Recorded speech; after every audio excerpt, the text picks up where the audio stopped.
Baik, bismillahirrahmanirrahim. Assalamualaikum warahmatullahi wabarakatuh. Selamat malam teman-teman semuanya dimanapun kamu berada. Alhamdulillah, senang sekali kita pada kesempatan yang berbahagia ini kita bisa bertemu kembali ya. Tentunya bersama dengan tugas belajar channel ya di BBMA Belajar Bareng Menembus Awan. Dan untuk sesi kali ini kita akan belajar bareng untuk siap PSAJ, terutama bagi kalian yang kelas 9 ya. Kita akan mencoba untuk mengupas ya, agar siap untuk melaksanakan PSAJ kita kali ini ya. Bagaimana teman-teman semuanya di rumah masing-masing? Mudah-mudahan kamu selalu sehat walafiat ya. Dan bagi kamu yang malam ini sedang beristirahat sambil belajar, silakan ditemani dengan kita ya. Dan bagi kamu yang mungkin sekarang sudah terlelap tidur ya, boleh nanti bisa lihat belajarnya di kesempatan yang lain tentunya ya, kayak gitu. Oke. Baik teman-teman semuanya. Ya, saya ucapkan selamat datang dulu nih ya. Selamat datang buat para pembelajar BBMA Tugas Belajar Channel ya. Bedah tuntas kisi-kisi soal PSAJ IPA bagian 1 ya, bagian pertama. Oke, teman-teman semuanya, yang nanti kita akan coba kupas bahasan kita kali ini. Kita akan membahas tentang beberapa materi yang ini nanti mungkin muncul ya, terutama untuk kelas 7. Dan ini juga bagi kamu yang kelas 7 bisa ikut belajar bersama juga ya di sini, kayak gitu ya, seperti itu. Jadi nanti kalian juga bisa ikut bergabung untuk ikutan belajar, karena ini materinya cukup lumayan menarik ya, kayak gitu, seperti itu. Baik, sebelum kita mulai, seperti biasa, niat untuk belajar yang sungguh-sungguh ya. Kemudian berdoa agar diberikan pemahaman. Gunakan headset untuk suara yang lebih baik ya, dan pastinya fokus terhadap materi. Yang mau chat atau komentar ya, silahkan bisa dengan bahasa sopan. Boleh cantumkan atau sebutin ya, tinggalkan jejak nama kamu atau sekolah kelas kamu ya, kayak gitu. Oke, are you ready? Ya, kita bismillah saja ya. Bismillahirrahmanirrahim, kita mulai saja. Inilah belajar bareng menembus awan, bedah kupas kisi-kisi PSAJ, siap PSAJ, belajar bersama menembus awan bersama Tugas Belajar Channel.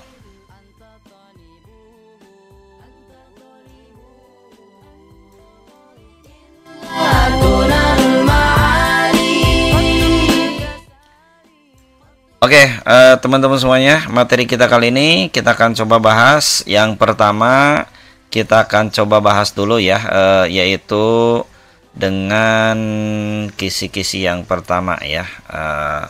Ini indikator soalnya ya, ini terkait dengan pengukuran. Ya, untuk pengukuran ini terkait dengan menggunakan jangka sorong nih ya teman-teman semuanya. Nah, bagi kamu yang sudah belajar kemarin tentang jangka sorong, jangka sorong itu merupakan salah satu alat ukur untuk mengukur besaran panjang dengan ketelitian yang sangat tinggi ya, dibandingkan dengan mistar atau penggaris, kayak gitu ya, seperti itu. Nah, ini jangka sorong, kamu yang sudah memegang kemarin mungkin sudah mengenalnya ya. Nanti gimana nih cara membacanya?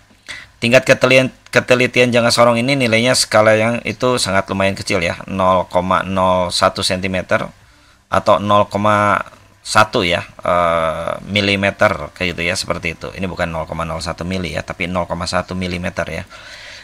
Sedangkan penggaris atau mistar itu hanya mencapai 0,1 cm atau 1 milimeter ya, skala-skala terkecil itu. Oke, bagaimana cara membaca hasil pengukurannya? Nah, untuk jangka sorong ini bagaimana cara membaca hasil pengukurannya? Nah, sebelum kita belajar bagaimana cara membaca hasil pengukurannya, kamu harus tahu dulu bagian-bagian dari jangka sorong ini. Yang pertama ini namanya rahang luar. Ini digunakan untuk mengukur objek luar ya. Jadi objek luar bisa diukur oleh rahang luar. Kemudian rahang dalam yang paling atas ya, nomor 2. Ini bisa digunakan untuk mengukur objek dalam, kayak gitu ya. Berarti seperti ada tabung di bagian dalamnya, ini kamu bisa mengukur dengan rahang dalam, kayak gitu ya, seperti itu. Kemudian selanjutnya nomor 3 ini adalah tangkai ukur kedalaman ya. Tangkai ukur kedalaman ini mengukur kedalaman, seperti misalkan kedalaman tabung. Nah, ini bisa diukur dengan tangkai ukur kedalaman. Kemudian selanjutnya skala utama. Nah, skala utama ini nomor 4 ya. Nomor 4 ini skala utama ini seperti penggaris itu. Ini skala utama. Ini satuannya ada 2 ya, ada cm dan ada inch. Nanti kalau kamu ngukur tinggal lihat aja bagian mana yang kamu akan ukurnya. Kemudian ada skala utama bagian inch ya, nomor 5. Kemudian skala nonius cm yang ini. Skala nonius itu yang ini ya. Ini skala nonius nomor 6. Ini satuannya dalam apa? Ada yang dalam cm, ada yang nanti kita lihat ya satuannya seperti apa. Kemudian ada skala nonius untuk inci dan ini untuk cm. Dan berikutnya adalah ada alat bantu geser, kayak gitu ya, seperti itu. Baik, bagaimana cara membaca jangka sorong? Nah, untuk membaca hasil pengukuran jangka sorong, maka membaca hasil pengukuran pada jangka sorong ini melibatkan pembacaan skala utama dan skala nonius, kayak gitu ya. Jadi yang kamu baca 2 ya, skala utamanya kamu baca yang ininya, kemudian skala noniusnya, kayak gitu ya. Yang pertama baca skala utama. Nah, nilai yang terbaca di skala utama itu adalah angka sebelum garis nonius. Nah, ini kan ada garis nonius ya. Nah, di sini ada angka 0. Nah, angka 0 yang menjadi pijakannya. Jadi nanti untuk membaca skala utama itu kamu lihat di angka 0 yang nonius ini, kayak gitu ya. Nanti setelah kamu ketemu angkanya, nanti kamu tinggal membaca skala noniusnya. Nah, yaitu nilai yang ditambahkan ke skala utama adalah angka pada skala nonius yang berimpit tepat dengan skala utama. Jadi di sini cari garis yang berimpit dengan skala utama. Baru yang ketiga nanti ditotalkan pengukurannya. Artinya Pak, dijumlahkan angka dari skala utama dan skala nonius, itu akan memberikan hasil akhir dari pengukuran, kayak gitu. Baik, nah ini kita coba lihat ya. Kita akan coba mengukur sebuah benda yang lingkaran ini. Maka setelah diukur terlihat seperti ini. Ya, ini kalau ini kan cm nih. Ini berarti kamu tinggal baca, ini ada 3, kemudian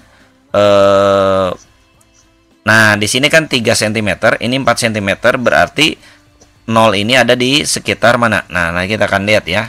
Kita akan coba perbesar saja cara membacanya. Nah, ini kan tadi 3 cm, ini 3 cm, ini 4 cm. Berarti di sini kita lebih dari 3 cm. Nah, 3 cm ini yang 0 di noniusnya itu berada di skala kecil-kecil ini ya. Ada skala 3, di sini 3, ini 4.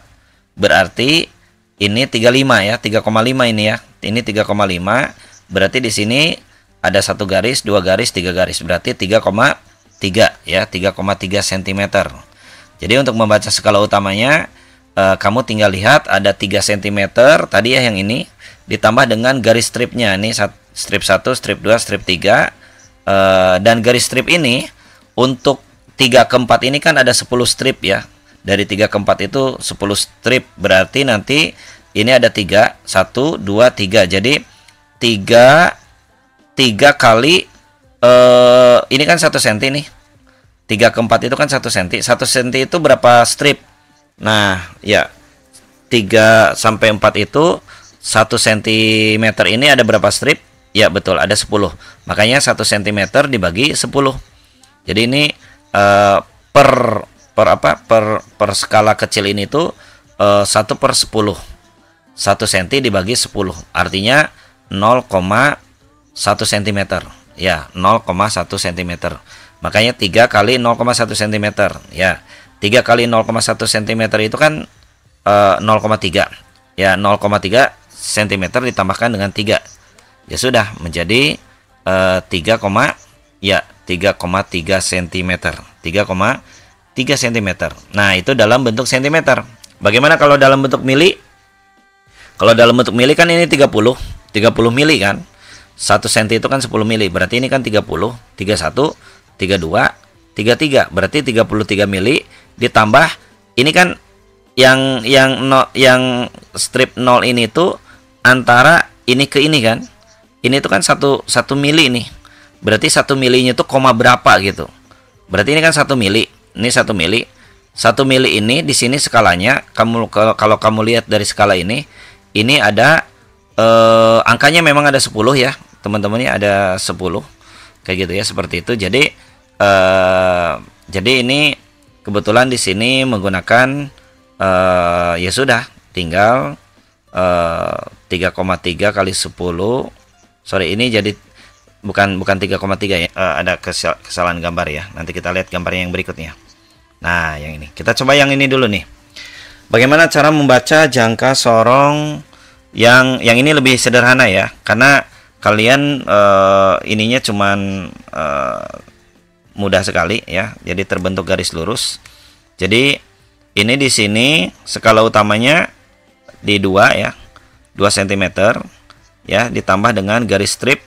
Garis stripnya itu cuma ada 1 ya, cuma ada 1. Nah, 1 ini tuh 0,1 ya, 0,1 ya, 1 kali 0,1, jadi 2 ditambah dengan 0,1, jadi 2,1 cm ya, 2,1 cm.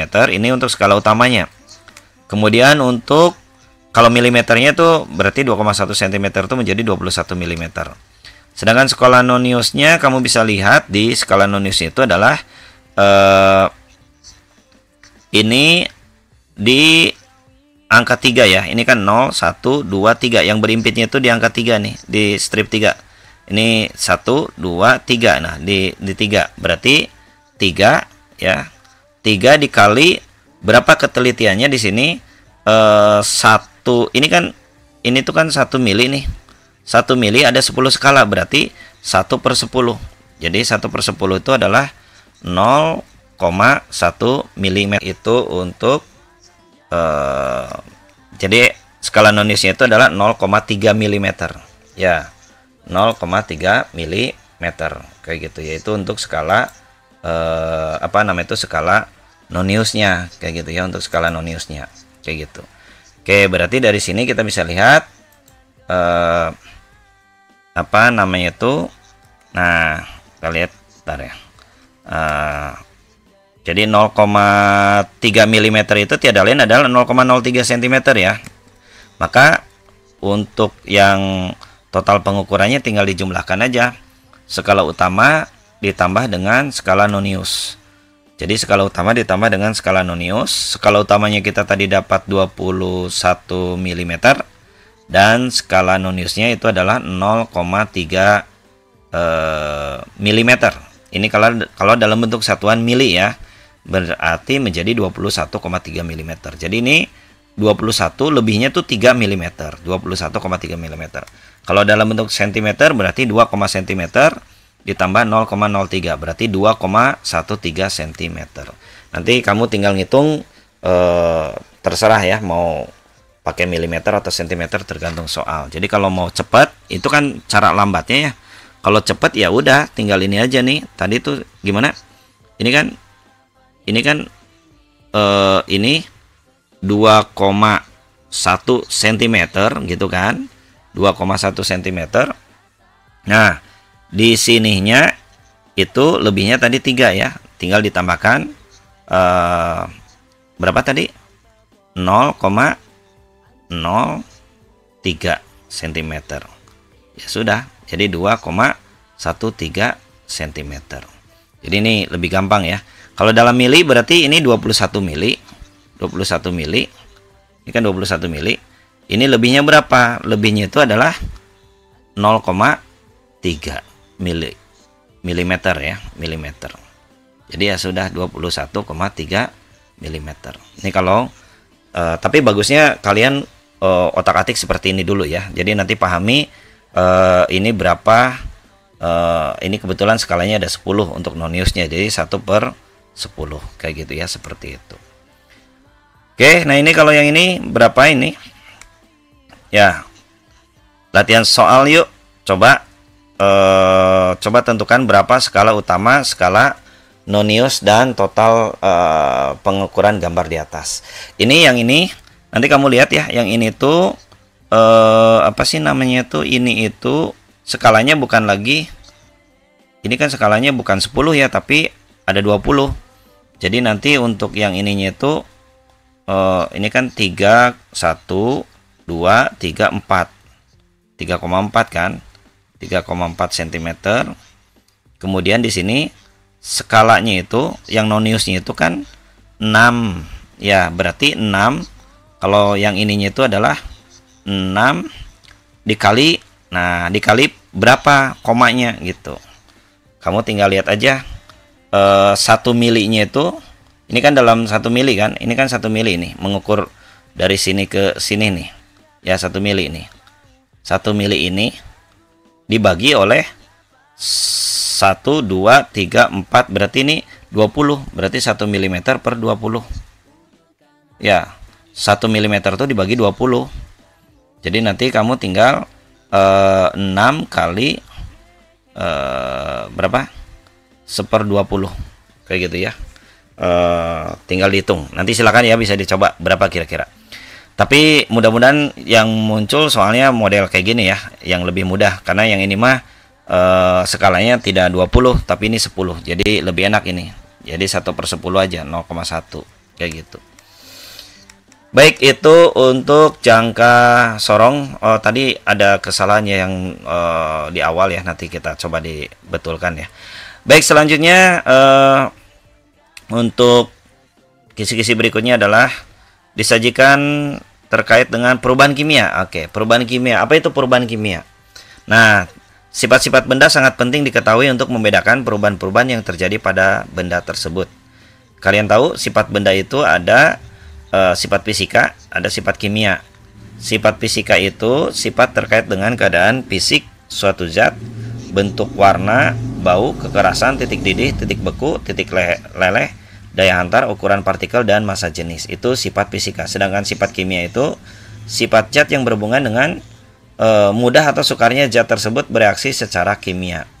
Ya, seperti misalkan ada korosif, kestabilan, keasaman, mudah terbakar, pembusukan. Ini sifat kimia. Pokoknya kimia itu berhubungan dengan reaksi kimia kayak gitu ya. Kalau ini terkait dengan fisik suatu zat. Itu kalau sifat-sifat bendanya. Nah, kalau perubahan, ada perubahan fisika, ada perubahan kimia. Perubahan fisika itu perubahan zat yang tidak disertai dengan terbentuknya zat baru. Jadi tidak disertai dengan terbentuknya zat baru.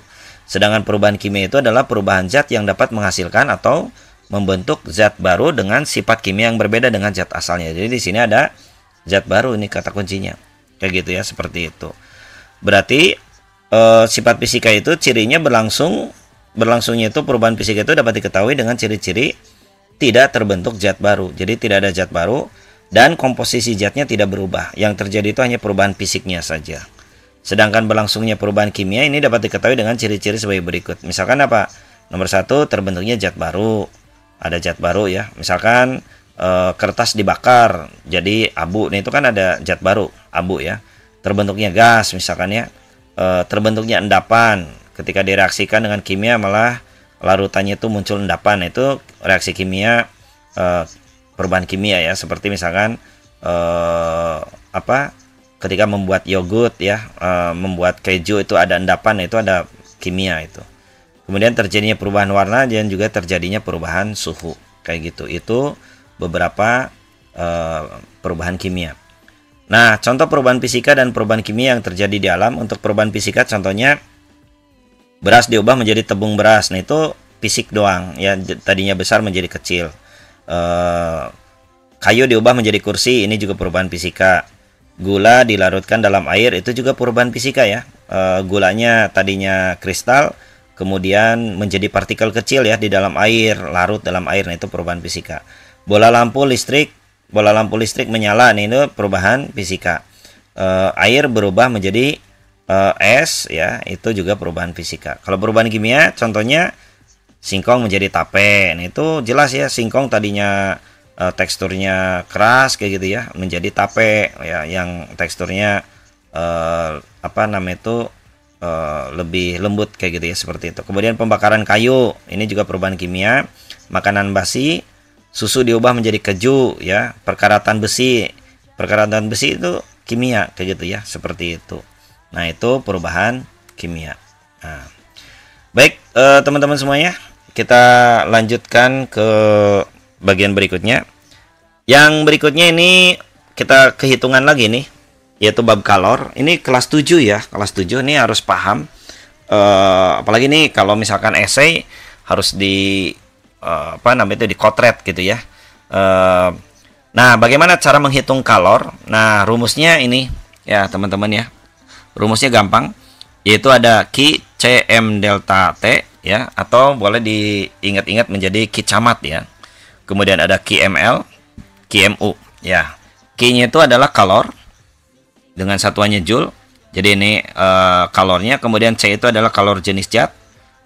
Kemudian massa zat. Kemudian delta T itu adalah perubahan suhu. Jadi ini perubahan suhunya. T-nya T besar harusnya ya. Kemudian L kalor lebur, dan U itu adalah kalor uap. Nah, ini kalau di sini itu disajikan grafik, ini lebih mudah teman-teman ya. Kenapa? Jadi kalau misalkan ada grafiknya seperti ini gambarannya. Jadi kalau dikasih grafik ini teman-teman mudah untuk menggunakan rumusnya. Yaitu apa? Yang miring-miring ini, yang miring ya. Seperti ini Q1 sama Q3 sama yang ini menggunakan rumus Q camat. Kenapa? Karena ada perubahan suhu. Jadi ini kalau teman-teman lihat ini tuh suhu sebetulnya ini. Ini negatif 10. Awalnya kan es tuh kan beku tuh di negatif 10. Nah, nanti dia itu dipanaskan kan, dikasih kalor. Nah, dia kan menjadi seiring dengan bertambah waktu itu kan suhunya menjadi berkurang dari negatif 10 bertambah ya. Sampai kemudian ke 0. Di 0 ini tidak terjadi perubahan suhu, tapi dia butuh waktu tuh, butuh kalor dia. Nah, ini artinya apa? Si es itu sudah mencair. Jadi si es ini sedang mencair di sini. Nah, kalau mencair ini menggunakan rumus yang ini, QML, kayak gitu ya. Sedangkan yang ini menggunakan rumus yang ini, kayak gitu. Tapi dengan C-nya itu CS, S ya, ininya S dan M-nya MS, kayak gitu ya. Jadi untuk S. Kalau yang ini menggunakan QML, kayak gitu. Nah, kalau dari sini dia dipanasin lagi, ternyata suhunya tidak lagi 0, dia bertambah sampai misalkan ke 100 derajat Celcius. Kalau ditanya berapa kalornya, maka gunakan lagi rumusnya Q camat, Q Cm delta T. Tapi C-nya, kalau yang ini C-nya tentu bukan S lagi, tapi C-nya itu adalah air. Jadi di sini tergantung mana yang jadikan pertanyaannya. Kalau di sini QMU itu menguap, ya, yaitu apa? Dia tidak bertambah suhunya, tapi butuh kalor, ya, karena ada penguapan. Nah, dan seterusnya, kayak gitu. Baik, kita coba contoh soalnya ya, karena ini harus dipahami ya teman-teman. Ini contoh soalnya. Perhatikan grafik pemanasan 500 gram es pada suhu negatif 10 derajat Celcius berikut jika kalor dan seterusnya. Nah, nanti kalau ada rumus, ada pernyataan gini, ada kalimat gini ya, kamu langsung aja boleh baca ke bagian akhir, yaitu ke pertanyaan. Pertanyaannya apa? Berapakah kalori yang dibutuhkan untuk proses BCD? Nah, kenapa harus ke sini? Biar nanti mata kita langsung fokus ke sini nih. Berarti B yang ini ya, CD. Nah, yang ini. Jadi BCD. Berarti menggunakan BC ya. BC itu kan menggunakan rumusnya apa? Ya, betul. QML. Kayak gitu ya.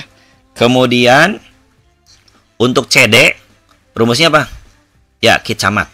Jadi menggunakan rumus Q camat. Kenapa? Karena ini kan ini suhu nih. Suhu itu T. Suhu itu T. Nah, ini kan ada perubahan T. Ya, T-nya kan dari 30 derajat menjadi dari 0 menjadi 30, kan ada perubahan suhu tuh. Maka menggunakan Q camat. Tapi kalau yang ini QML, dia tidak ada perubahan suhu, makanya menggunakan tidak ada delta T-nya. Jadi gunakannya QML.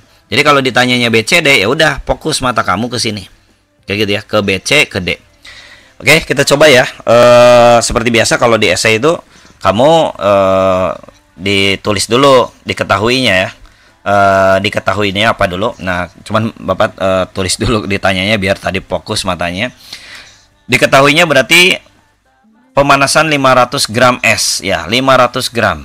Nah, ini satuannya gram. Maka ubah dulu ke dalam kilo karena harus dalam kilo ya.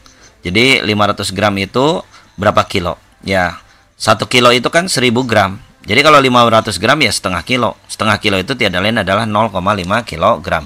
Nah, terkait dengan ini kamu harus paham. Kalau ada dalam gram. Tapi kalau udah dalam kilogram ya sudah dalam kilogram. Kemudian TA-nya, nih Bapak tuliskan TA ya. Boleh T0, boleh T apa gitu. Kebetulan di sini ada kode TA, jadi udah tulis saja TA lah. TA-nya itu negatif 10 derajat Celcius. CS-nya, karena ini lihat di sini ya. CS-nya kalor jenis S. Nah, ini kalor jenis S itu 2100 ya, 2100 Joule kilogram Joule per kilogram derajat Celcius. Kemudian kalor jenisnya, nah di sini kan ada tulisan kalor jenis air, maka kalor jenis air itu adalah C. Jadi ada kalor jenis. Kalau kalor itu adalah Ki, sekali lagi, kalau kalor itu adalah Ki, tapi kalau kalor jenis itu C. Jadi C itu adalah kalor jenis. Oke? Kalor jenis kayak gitu ya. Berarti jenisnya itu beda-beda antara S dengan air, makanya ada kalor jenis. Itu C. Ya, CS dengan C air. Dan kalor lebur. Nah, kalau kalor lebur itu L. Gampang ya ngingatnya. Kalor lebur itu L. LS-nya 336.000 Joule per kilogram. Kemudian tadi ditanyanya apa? Berapa Ki BCD-nya? Nah, ini pertanyaannya Ki BCD. Karena di sini yang ditanya BC dengan D, maka kamu jumlahkan aja antara Ki BC dengan Ki CD. Jadi jumlahkan antara ini dengan yang ini. Sekali lagi, yang ini menggunakan Ki ml, oke. Yang ini menggunakan Ki camat, ya, cm delta t, kayak gitu ya, seperti itu. Baik, berarti kamu harus hitung dulu berapa Ki BC-nya. Untuk menghitung Ki BC tadi rumusnya adalah Ki ml. ml, m-nya itu adalah ini 0,5 kg, ya. Dan ls-nya itu adalah ini. Jadi kalau sudah ditulis tuh enak, tinggal nulis aja. Kayak gitu ya, seperti itu. Jadi 0,5 kg dikali 336.000.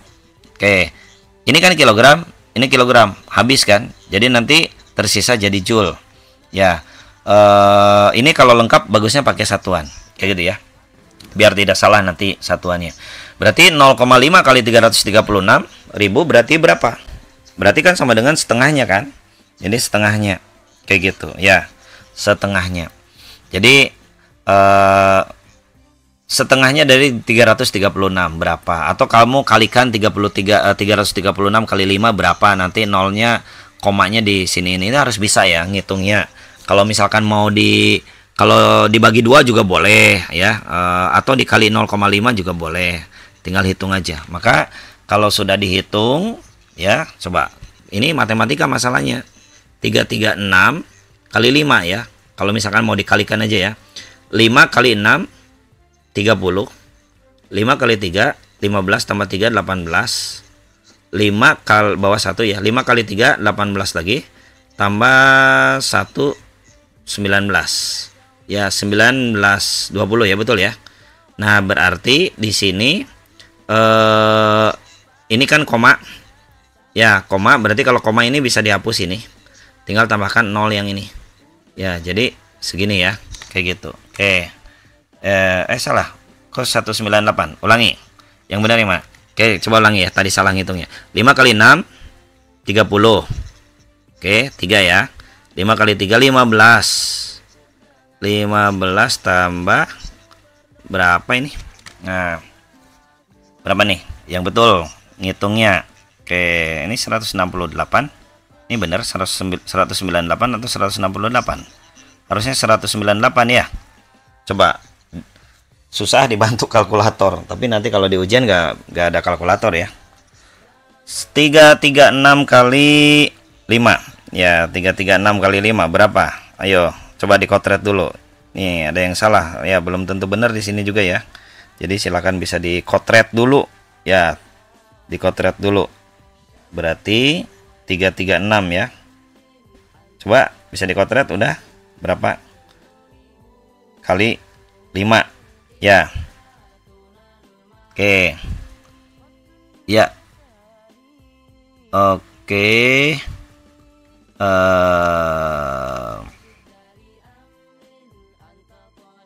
Iya betul ya, 100 ini 168 ya, harusnya 168 ya. Oke. Ya, jadi betul. Coba dihitung aja 5 kali 6.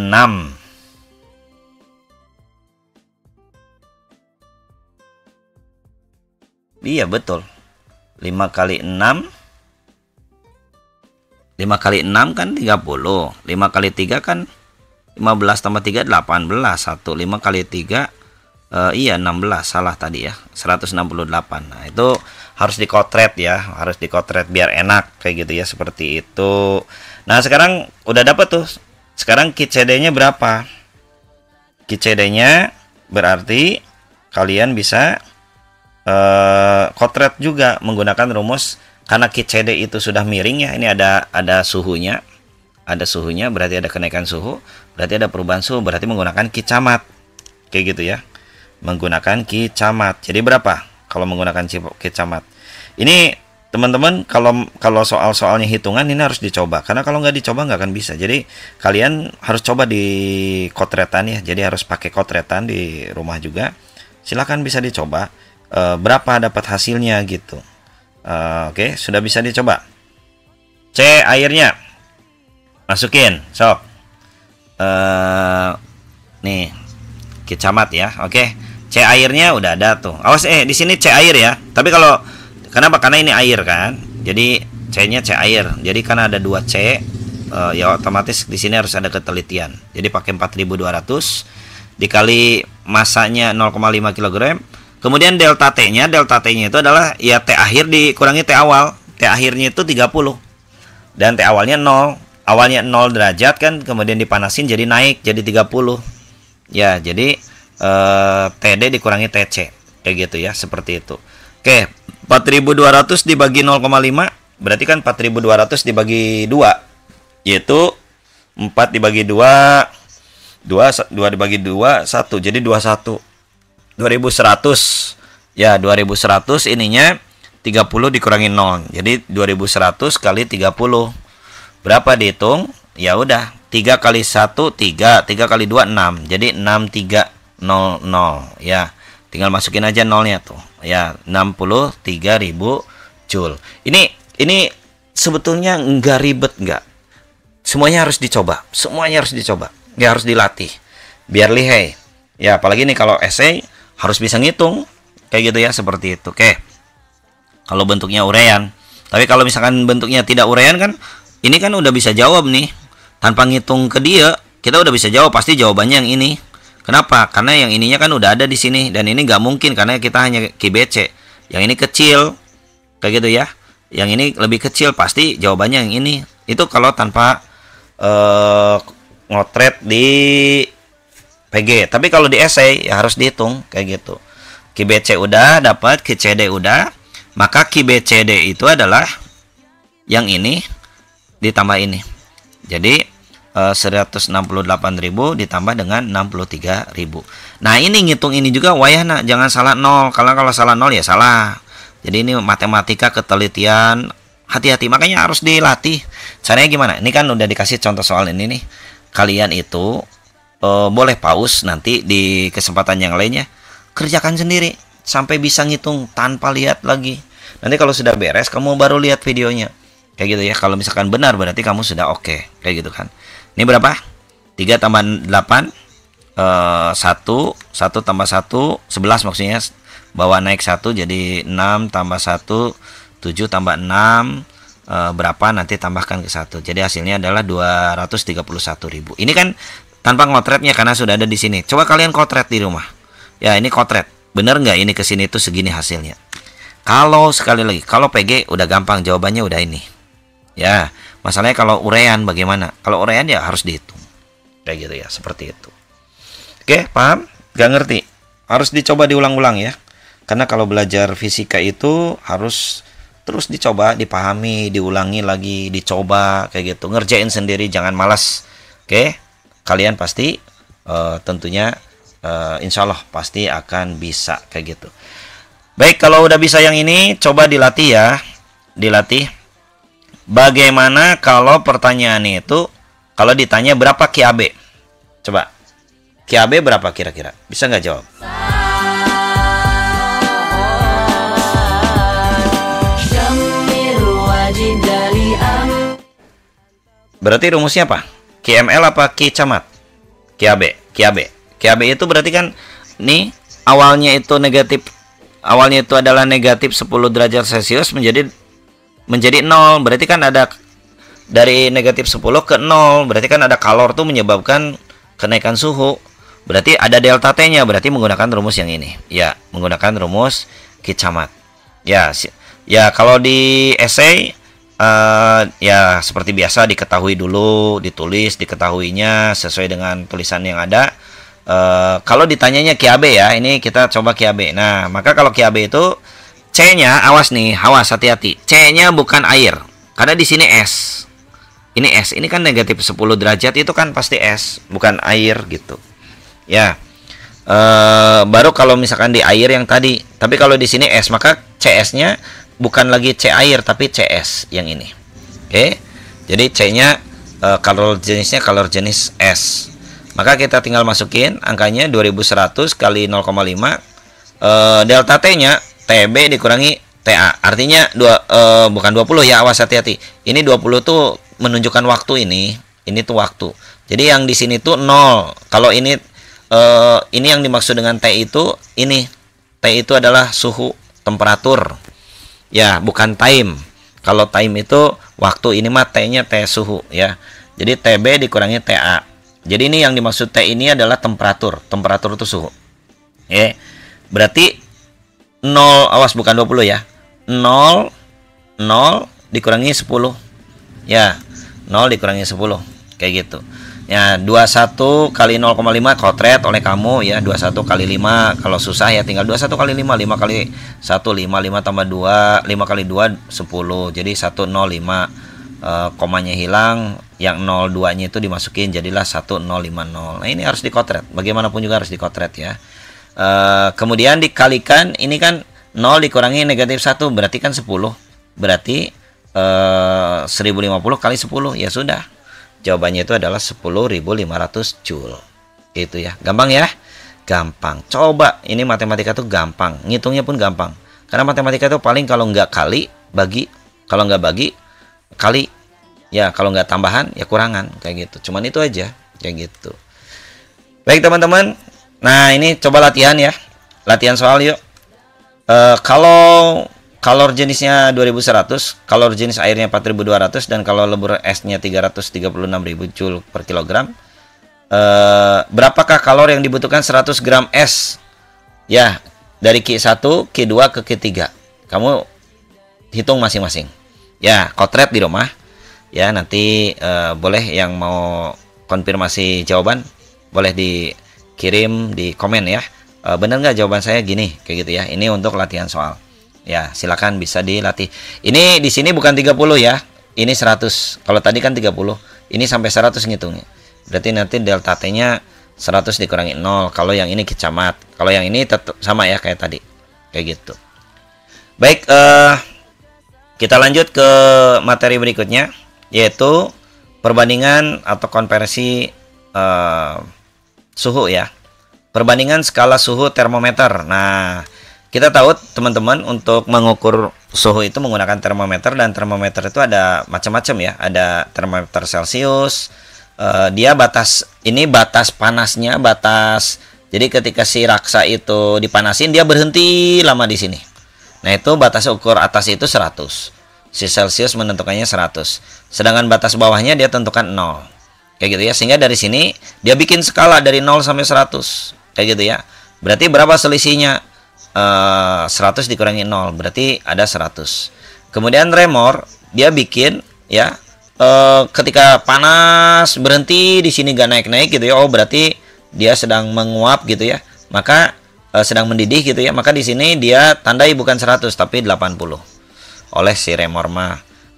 Batas bawahnya ketika tadi membeku ya, apa namanya itu, es melebur gitu ya, itu 0. Jadi di sini tuh diem aja lama. Nah, dia tentukan batasnya 0. Kayak gitu ya, seperti itu.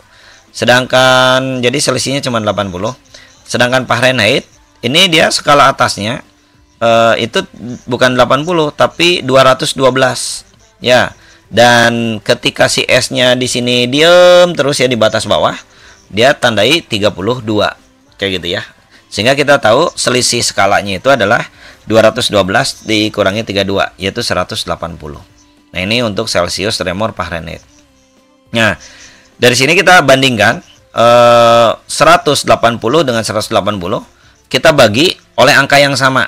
Oleh angka yang sama yang bisa dibagi oleh semuanya. Ya, maka kita bagi untuk memperkecil ya, agar terjadi perbandingan, kita bagi dengan angka 20 ya.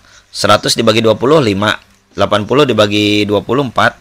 Dan 180 dibagi 20 itu 9. Ya, jadi sini kita punya angka perbandingan 5 banding 4 dibanding 9. Artinya Celsius punya angka pembandingnya itu 5, Reaumur punya angkanya 4, dan Fahrenheit itu 9. Jadi dari mana angka 9 itu? Dari sana ceritanya. Nah, cuman di sini untuk Fahrenheit itu ada -32. Nah, maksudnya gimana? Nih, gini. Ya. Ini kan kita akan mengukur ini kalau ininya C, gitu ya.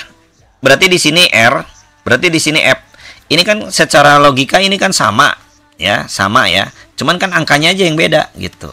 Berarti pertanyaannya kalau misalkan C-nya segitu, R-nya berapa? F-nya berapa? Nah, maka kita akan hitung caranya begini. C diambil C min, berarti kan kalau C diambil 0 ya, itu kan sama juga dengan R diambil dengan ini kan. Ini kan sama tuh. Ya kan? Ya, dengan ini juga sama tuh. F dikurangi 32. Nah, itu dibagi oleh maksimum dengan min. Maka perbandingan antara yang ini dengan ini ke sini. Jadi antara ini, ya ini dikurangi dengan ini dikurangi gitu ya. Itu perbandingannya sama dengan ini, ya dibandingkan dengan ini gitu. Ngerti ya? Ya, kayak gitu seperti itu. Maka kalau kita masukin tadi C diambil C minnya kan 0 ya. 0 ya. Berarti ya C minnya itu 0 berarti C ya. C maxnya 100 diambil 0 berarti tadi ya 100 itu. Karena kita sudah melakukan perbandingan, maka ini dipermudah menjadi 5 ya. Sedangkan yang ini R diambil dengan 0 R ya. Kemudian R max-nya itu tadi 80 diambil 0 kan 80. Nah, ini kan 100 dengan 80 kan bisa disederhanakan menjadi 5 dibanding 4.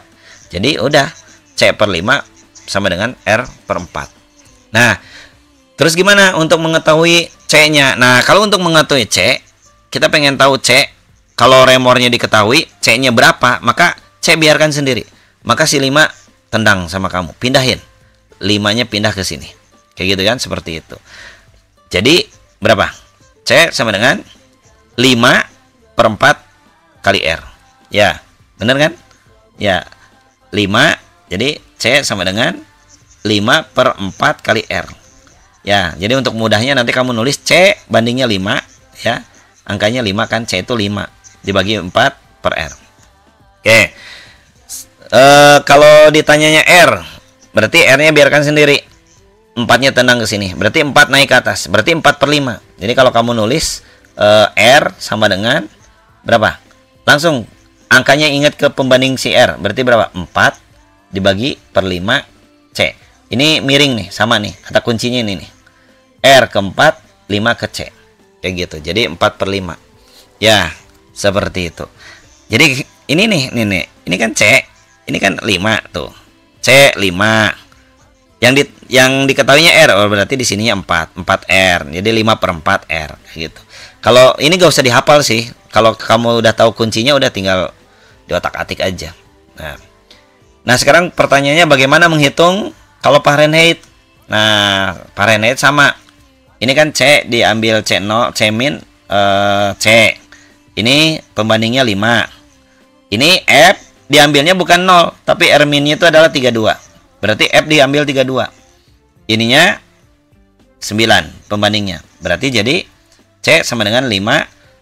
C per 5 sama dengan F dikurangi 32 per 9. Nah, itu kuncinya. Gak usah dihafal. Ya, gak usah dihafal. Pertanyaannya, bagaimana kalau ditanyanya C? Kalau ditanyanya C, berarti C biarkan sendiri. 5 pindah ke sini. Ya kan? Sekali lagi. Jadi nulisnya apa? Coba. Ini tanpa ngapalin ya, ngalir aja. C Pembandingnya angka 5. Karena kita di sini mau menghitung F itu kan punya pembandingnya 9. 9. Udah 5/9. Dan ini F dikurangi 32, ya sudah, F dikurangi 32. Tapi F dikurangi 32 ini karena ini minus, ya, penjumlahan pengurangan, berarti ini kurungin. Nah, dikurungin dulu. Artinya proses dulu F dikurangi 32, kayak gitu. Ya, jadi rumusnya seperti ini. Gampang ya, kayak gitu. Nah, sekarang bagaimana kalau ingin dicari F? Kalau ingin dicari F biarkan sendiri. Ini kan kalau F biarkan sendiri kan 9 harus pindah dulu ke sini. Ya kan? 9 pindah ke sini, berarti kan nanti punya angka 9/5 C kan? Sama dengan F3 diambil 32. Ya, karena ini kan udah dikurangi, ya. Ini kan pindah ke sini, ini ke sini. Kayak gitu. Sehingga nanti muncul ini kan F dikurangi 32 sama dengan 9/5 C. Nah, F-nya kan belum sendiri karena di sini masih ada 32. Berarti 32-nya pindahin ke ruas sebelahnya. Tadinya negatif menjadi plus. Jadilah F itu sama dengan 9/5 C ditambah 32. Nah, ini beda ya. Yang ini proses dulu, yang ini mah kali dulu baru ditambahkan 32. Jadi beda. Yang ini mah C kali 5 atau C bagi 5 tambahkan 32, hasilnya ditambahkan 32. Tapi kalau yang ini F-nya diambil dulu 32 baru dikali ke 5 atau dibagi ke 9. Kayak gitu. Ngapalin gak rumus ini? Gak usah. Ya, kamu tinggal pahami dari mana rumus ini muncul. Ya, kata kuncinya tadi udah kita kasih ya. C ke 5, ya ini 9, F-nya dikurangi 32. F itu selalu ada kurang 32-nya. Ada 32-nya. Kenapa? Karena batas bawahnya 32. Kayak gitu kan, seperti itu. Paham? Coba kalau misalkan kamu paham, tulis rumus-rumus ini oleh dirimu sendiri tanpa melihat. Bisa nggak? Kayak gitu ya. Ya, oke. Contoh soal. Nah, ini ada contoh soal. Ini di C-nya itu 60. Berarti F berapa? Berarti kan gimana nih? Berarti coba. Berarti kan C-nya, berarti ini F yang ditanya kan? F sama dengan F itu pembandingnya berapa tadi? 9. Ya, karena ada C yang kita akan tanyanya yang sudah diketahuinya C, berarti pembanding si C ini di bawah. C itu kan 5. Nah, C. Karena di sini kan F minus 32, 32-nya pindah ke sini jadi plus 32. Nah, ini rumus ini tanpa ngapalin, bisa nulis sendiri. Kayak gitu. Ya udah, C-nya masukin. Sok, 9/5 kali 60 tambah 32. Nah, ini proses dulu. 60 kali 9 boleh, tapi yang lebih mudah 60 bagi 5 karena kita udah kenal. 60 bagi 5 berapa? 12 kan? 12 kali 9. 12 kali 9 tambahkan 32. Cok. Ya, jadi jangan ke sini dulu, ingat. Ini dulu prosesnya. Ya, prosesnya perkalian dulu karena di sini nggak ada kurung. 60 bagi 5 12 ya. Coba 12. Ini kan udah dibagi, hasilnya 12, berarti 12 kali 9. Sok, 9 kali 2 18 tambah 1 bawah 1, 9 kali 1 9 tambah 1 108 ya. 108 tuh. Tambah 32 baru 32 nih. Ya, jadi ini tuh hasilnya 108 ya ditambah 32. 2 tambah 8 10 bawah 1, 3 tambah 1 4 140 jawabannya. Oke, jawabannya yang mana? Nah, ini udah dijawab ya. 60 108 140 atau 172. Nah, kita udah jawab ya. Udah jawab ya, jawabannya yang ini. Gampang ya. Sok, kamu latih bagaimana cara menulisnya tanpa ngafalin. Tadi udah ada kodenya, udah dikasih. Kayak gitu ya, seperti itu. Oke, ini jawaban komputernya. Padahal udah ada ya jawabannya tadi dengan tulisan tangan. Oke, latihan soal. Coba konversikan suhu berikut. Ya, 20 derajat tremor berapa Celcius? 25 derajat Celcius berapa Fahrenheit? Ya. Kemudian satu lagi 16 derajat tremor itu berapa Fahrenheit? Cok. Gimana? Coba ya. Ini rumusnya. Ini rumusnya. Berarti kan yang ini rumusnya ya. Berarti kan C ditanya. C C ditanya berarti C ditanya. C-nya itu punya angka 5 kan? Pembandingnya 5. 5 di sininya sudah ada R. Oh, berarti ada R di sini kan? Pembanding dari R itu adalah 4 ya. 5/4 kali R udah 20 kali 5 bagi 4. 20 kali 5 atau 20 bagi 4. 20 bagi 4 5. 5 kali 5 25. Atau 20 kali 5 100. 100 bagi 4 25. Udah bisa jawab ya. Ini udah bisa jawab. Coba yang B dengan C. B dengan C berapa? Ya, silakan dicoba ya. Baik teman-teman, kita lanjut ke fotosintesis. Menyimpulkan faktor-faktor yang mempengaruhi laju kecepatan fotosintesis. Jadi, faktor yang mempengaruhi laju fotosintesis, kalian tahu ya kalau fotosintesis itu ada meliputi intensitas cahaya, ada konsentrasi CO2, suhu juga punya pengaruh, kadar air juga punya pengaruh, dan ketersediaan nutrisi.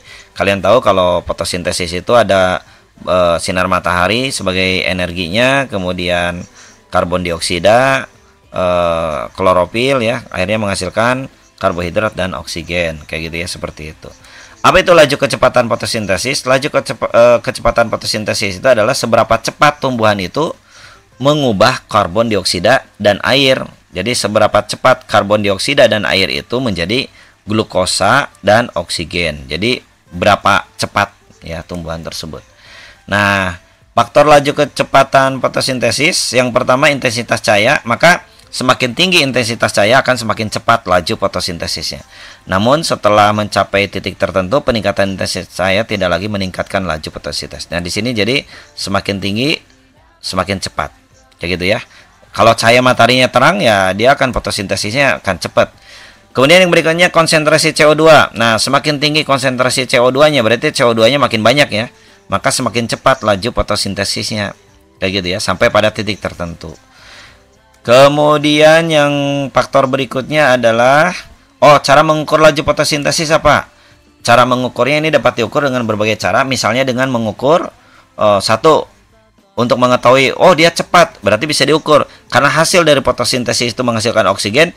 Ukur aja oksigen yang diproduksinya berapa. Berarti kalau oksigennya banyak dibandingkan dengan percobaan yang lain oksigennya rendah, berarti oksigen yang banyak itu yang paling cepat, kayak gitu. Semakin tinggi laju fotosintesis itu semakin banyak oksigen yang diproduksi.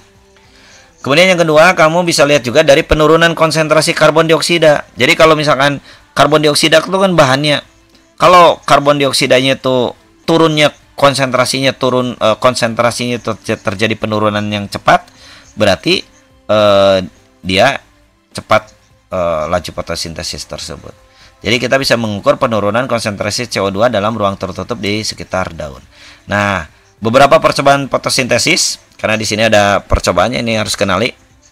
Ada percobaan namanya ya.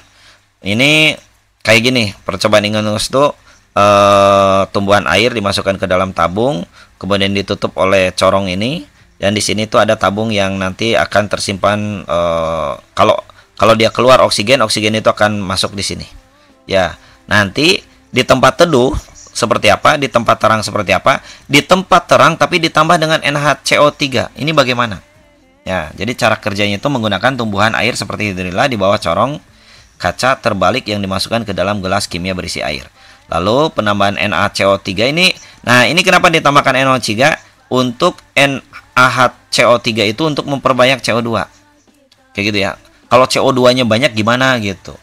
Nah, maka kita lihat nanti kita lihat ya, itu untuk percobaan Ingenhousz. Nah, yang berikutnya adalah ada percobaan sah. Kalau percobaan sah itu bertujuan untuk membuktikan bahwa proses fotosintesis itu menghasilkan oksigen dan karbohidrat ya. Ini untuk menguji karbohidrat terutama ya.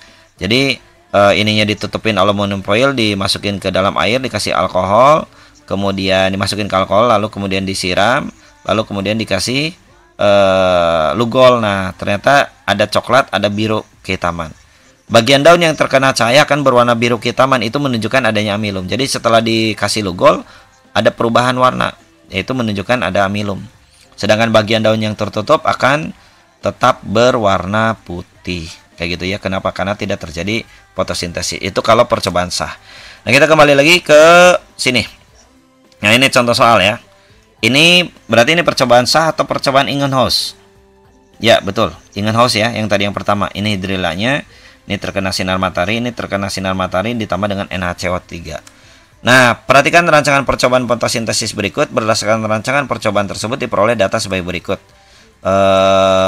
Pertanyaannya adalah berdasarkan data hasil percobaan, faktor yang mempengaruhi kecepatan proses fotosintesis adalah yang mana? Oke. Mana faktor yang mempengaruhi kecepatan? Ini sedikit, ini sedang, ini banyak. Lihat ya. Ini ada sinar matahari, ya kan? Kemudian ada tempat teduh. Oh, berarti di sini ngebandingin antara sinar matahari dengan tempat teduh. Tapi di sini sinar matahari oke, tapi di sini dikasih ini tidak dikasih NaCO3, ini dikasih NaCO3. Ternyata apa? Yang ini sedang, yang ini banyak. Berarti apa? Bisa ketebak kan? Ternyata ini tidak hanya ini saja, tapi juga apa? Ini pemberian ini. Kenapa? Pemberian ini itu untuk menyediakan agar CO2 itu banyak di sini, di dalam. Kayak gitu ya. Jadi jawabannya yang mana? Ya, betul. Jawabannya yang itu contohnya, contoh soalnya ya. Baik, selanjutnya interaksi makhluk hidup terkait dengan rantai makanan. Jadi interaksi antara makhluk hidup itu dapat terjadi melalui rangkaian peristiwa makan dan dimakan, ya, seperti rantai makanan, jaring-jaring makanan, piramida makanan. Selain itu, melalui bentuk hidup bersama, yaitu simbiosis. Nah, kalau yang ini namanya jaring makanan, sedangkan yang ini namanya piramida makanan. Nah, kalau rantai makanan yang mana? Nah, rantai makanan itu hanya satu jalur, ya. Serangkaian peristiwa makan dan dimakan antara makhluk hidup dalam urutan tertentu yang menunjukkan aliran energi. Jadi rantai makanan itu terdiri dari produsen, ini produsennya, kemudian konsumen, ini konsumen 1, konsumen 2, dan seterusnya sampai kemudian dekomposer, ini dekomposernya. Jadi konsumen 1, konsumen 2, dan seterusnya, kayak gitu. Nah, itu namanya rantai makanan. Contoh rumput, ya, dimakan sama belalang, belalang dimakan sama katak, katak dimakan sama ular, ular dimakan sama elang, kayak gitu. Rantai makanan adalah urutan linear, sedangkan jaring-jaring makanan menggambarkan hubungan yang lebih kompleks dan saling terkait. Jadi perbedaannya seperti itu ya antara rantai makanan dengan jaring makanan. Contoh soal. Perhatikan rantai makanan berikut. Ya, sama ya kayak di pinggir. Tumbuhan, belalang, katak, ular, elang. Jika populasi elang mengalami penurunan, apa yang akan terjadi dengan populasi hewan lainnya? Jadi kalau misalkan elangnya turun, kalau elangnya turun berarti kan nggak ada yang makan ular. Kalau nggak ada yang makan ular berarti ularnya akan menyebabkan penurunan populasi elang itu akan menyebabkan apa? Ular itu makin banyak. Kalau ularnya makin banyak kan nggak ada yang makan ya. Kalau ularnya makin banyak berarti karena banyak ularnya berarti katak itu banyak dimakan sama ular. Jadi terjadi penurunan si katak. Ya. Kemudian karena si kataknya turun, maka dia tidak ada yang makan si belalang ini, maka belalang itu akan terjadi peningkatan. Kalau belalangnya terjadi peningkatan, maka belalang ini kan makanan rumput ya, atau padi ya, atau rumput, maka tumbuhan itu akan terpengaruh karena belalang akan memakan tumbuhan dalam jumlah besar. Jadi si rumputnya itu akan terjadi mungkin tadi ya hama dan sebagainya ya, kena hama karena banyak dimakan ya, kayak gitu, seperti itu contoh soalnya. Selanjutnya pencemaran lingkungan. Pencemaran lingkungan merupakan segala sesuatu baik berupa bahan fisika maupun kimia yang dapat mengganggu keseimbangan ekosistem. Pencemaran air yaitu masuknya makhluk hidup, zat, energi, dan komponen lain ke dalam air. Akibatnya kualitas air turun sampai ke tingkat tertentu yang menyebabkan air tidak berfungsi lagi sesuai dengan peruntukannya. Apa faktor penyebab pencemaran air? Ya, limbah industri, limbah rumah tangga, limbah pertambangan terjadi pencemaran, kayak gitu kan, seperti itu. Terus cara penanggulangannya gimana? Pencemaran air ini, maka pengolahan limbah, ya, satu berarti limbahnya harus diolah, gitu ya. Tujuannya apa? Biar menetralkan air dari bahan-bahan tersuspensi dan terapung, menguraikan bahan organik yang dapat terurai oleh aktivitas makhluk hidup, dan meminimalkan bakteri patogen serta memperhatikan estetika dan lingkungan. Bagaimana cara mengolah air limbah? Ya, ini pembuatan kolam stabilisasi, dinetralkan zat-zat pencemar sebelum air limbah dialirkan ke sungai. Jadi dinetralisasi dengan stabilisasi ya, kayak gitu ya. Itu kok dibuat kolam anaerobik ya, prosesnya dengan anaerobik. Anaerobik itu tidak membutuhkan oksigen. kemudian fakultatif dan maturasi. Kemudian berikutnya IPAL ya. IPAL itu instalasi pengolahan air limbah. Jadi dipasang instalasi pengolahan air limbah. Ini ada 3 tahapan. Yang pertama, pisahkan zat padat dengan zat cairnya dengan penyaringan. Kemudian yang kedua itu koagulasi. Artinya apa? Partikel-partikel kecil yang sulit diendapkan itu menjadi lebih besar. Yang lebih besar itu dibikin untuk menjadi lebih besar sehingga mudah diendapkan. Ini namanya koagulasi. Ya, menggunakan kimia kayak gitu ya. Kemudian yang ketiga, penghilangan nutrisi atau unsur hara, nitrat dan fosfat dan patogen dimusnahkan. Kayak gitu. Itu untuk IPAL. Berikutnya adalah pengelola ekskreta. Nah, kalau ekskreta itu apa? Ekskreta itu kotoran atau zat sisa yang dikeluarkan oleh tubuh seperti feses, urin. Ini kan kalau ke air juga kan lumayan kan jadi terkena limbah. Jadi ini harus dikelola ekskretanya. Zat kotoran itu, zat sisa ini. Ekskreta ini banyak mengandung bakteri patogen penyebab penyakit. Pengolahannya gimana? Ya dengan menampung dan mengolahnya pada jamban atau septic tank. Jadi di septic tank kita udah bahas di tanah ya. Itu akan menetralisir ya, diolah secara anaerobik ya menjadi biogas ya. Jadi bakteri-bakteri mikroorganisme kan bikin reaksi kayak gitu kan, seperti itu. Makanya aman. Tinggal nanti pembuatan septic tanknya jangan terlalu dekat dengan apa? Jangan terlalu dekat ya 5 meter sampai 10 meter. Berapa? 5 meter kalau nggak salah ya. 5 apa 3 ya? Dari sumber air kayak gitu ya. Jadi diserap oleh tanah. Baik, selanjutnya pemanasan global. Ya, terkait dengan pemanasan global, bagaimana cara mengatasi pemanasan global nih? Upaya menanggulangi pemanasan global ini ya, kita tahu kan ya, pemanasan global itu membuat dunia itu panas karena banyaknya emisi. Jadi terjadi apa sih namanya itu gas kaca, rumah kaca ya, efek rumah kaca kayak gitu kan, seperti itu. Jadi radiasi itu tuh tidak lagi keluar terpantulkan ke langit gitu ya, tapi tertahan di bumi, akhirnya terjadi kehangatan. Maka cara menanggulanginya kita bisa mengurangi emisi ya. Emisi apa? Emisi itu apa? CO2 ya. CO2, nitrogen yang emisinya itu dikurangi kayak gitu ya. Kemudian menggunakan energi terbarukan dan mengurangi penggunaan batu bara karena ini emisinya cukup lumayan besar. Termasuk juga gasolin, kayu, dan bahan bakar organik lainnya kayak gitu kan. Itu dengan menggunakan energi terbarukan kayak gitu ya, seperti itu. Kemudian yang kedua, meningkatkan efisiensi bahan bakar kendaraan ya, termasuk juga pemanfaatan bahan bakar yang non BBM ya. Kemudian berikutnya adalah mengurangi deforestation ya, karena deforestation itu apa? Perusakan hutan ya. Perusakan hutan itu terjadi kebakaran lah dan sebagainya, kayak itu kan jadi masalah. Termasuk berikutnya apa? Mengurangi penggunaan produk-produk yang mengandung CFC dengan menggunakan produk-produk yang ramah lingkungan. Kemudian yang kelima, mendukung dan turut serta pada kegiatan penghijauan. Karena ketika penghijauan itu terjadi, itu kan akan membantu menyerap CO2 kayak gitu kan, seperti itu. Baik, terakhir terkait dengan fase bulan. Nah, fase bulan itu merupakan perubahan bentuk bulan yang terlihat di bumi. Nah, ini bulan baru ya, yang kecil nih segini ya, ini matahari, jadi terlihatnya segini, jadi kelihatan di bumi itu sangat kecil ya. Kemudian bulan sabit ya, kelihatannya ini apa namanya itu, bulannya sudah berada di sini. Ini yang kelihatan ke bumi kelihatannya cuman bentuk ininya aja kayak gitu. Kemudian bulan separuh yang ini, bulan cekung agak lebih besar.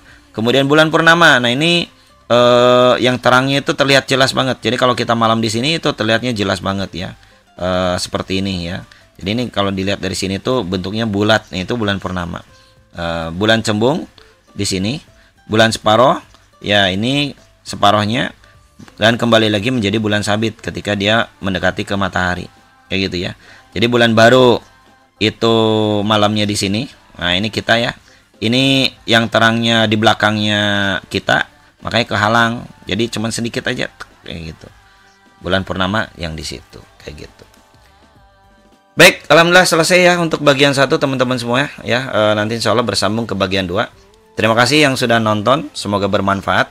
Amin ya rabbal alamin. Selamat belajar, jangan lupa ya banyak berlatih, terutama yang hitungan yang tadi dijadikan latihan, silakan bisa dicoba di rumah. Nanti boleh kalau mau klarifikasi tinggal komen aja di komentar ya. Boleh bantu share ke teman-teman yang lain yang membutuhkan. Nanti kita jumpa lagi di bagian yang ketiga ya. Mudah-mudahan ada kesempatan bisa bertemu lagi di bagian kedua maksudnya ya. Baik, saya yang bertugas mengucapkan terima kasih. Selamat malam, selamat beristirahat. Mohon maaf apabila ada kekurangan. Kalau ada pertanyaan atau ada request kisi-kisi apa yang perlu dibahas, boleh di komen aja di kolom komentar. Kayak gitu ya, seperti itu. Baik, kita tutup saja dengan hamdalah. Alhamdulillahirabbil alamin. Astagfirullahaladzim. Subhanakallahumma bihamdika asyhadu an la ilaha illa anta astaghfiruka wa atubu ilaik. Manfaatkan waktu liburmu untuk belajar, persiapkan PSAJ. Semoga sukses untuk kamu semua bersama dengan Tugas Belajar Channel. Dadah, assalamualaikum.